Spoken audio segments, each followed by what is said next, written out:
All right, here we are. We are starting lesson 3 of module 4, and we are going to go through EMRs without dot phrases or quick select tools. And remember, these were the rocket fuel that we are heavily relying on to get through these notes extremely quickly. And we want to see what are things we can do here. Well, one would be creating block text documents, and two, we're going to go through using Evernote and other speed improving software. So, what are block text documents? For example, if you use a rudimentary EMR that does not have any dot phrases attached to it, and this is, I believe, the minority of cases, but I wanted to make a video for those who have that complication, that problem with their practice or their practice environment or EMR.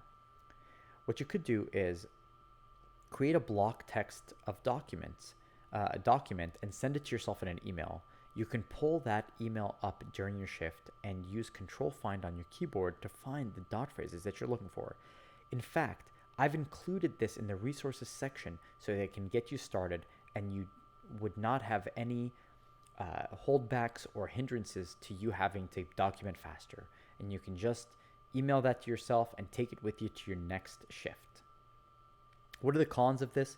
Well, there's some associated transfer time, and this should be a last resort.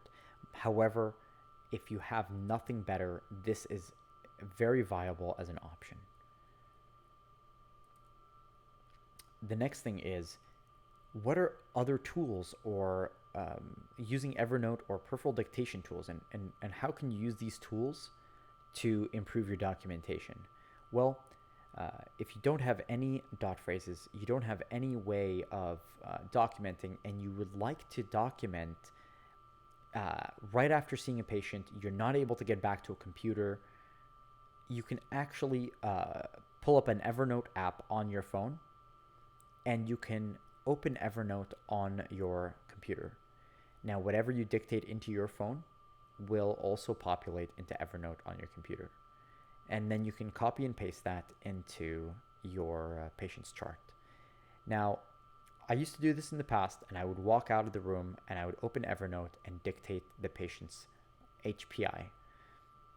However, and it would auto-populate onto my desktop, and when I go back to my desktop, I would import it. Now, what this helped me with was that it seemed like a good idea, but and it seemed like a good idea because I'd never had to go back to a computer. I could just talk into my phone every time I saw a patient, and that is a strategy. However, Evernote had many errors associated with it. There was a lot of time spent correcting errors over, which would be greater than the time to rewrite a whole note. So again, the reason that it took so long is because there was so much transfer from keyboard to mouse as I was trying to click and delete and click between words and delete misspellings. It just took way too long.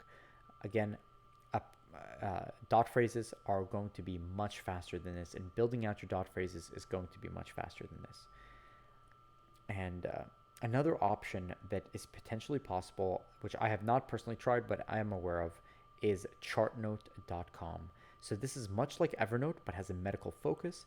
It's cheap. It may be a good option. I haven't used it and I have no affiliation with this company, but what it seems to be is a software that allows you to dictate into your phone, again, that would populate into some sort of computer, but has a medical focus and may reduce these errors. And that is definitely something to consider if you have no other options, if you do not have dot phrases, and if you do not have your own personal dictation.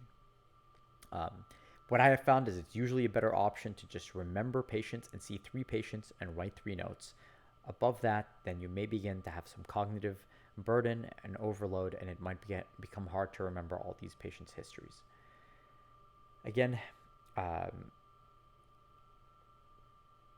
would only use these peripheral dictation devices where you walk out of a room and begin to dictate right away into a phone.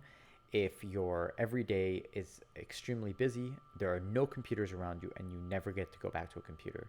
And that would make that an option at that point. For example, if you are working in a mass casualty event and you are just going patient to patient, what I would do is open up a note on your phone or something to that extent, and I would begin to just dictate into your phone, patient number 1, and an HPI and a physical exam. Patient number 2, HPI and a physical exam, and I would use that route. So here's what we've covered. We've covered here how to handle EMRs without dot phrases or quick select tools, or additionally, if you do have those but are extremely overloaded and never get to go back to a computer, what are some strategies? And initially here we've covered creating block text documents for EMRs without the necessary tools that you need. Basically text documents or Excels where you have a control find feature where you can basically use your own macros and dot phrases wherever you are, and you can just bring them with you. And number 2 is using Evernote and other speed improving software.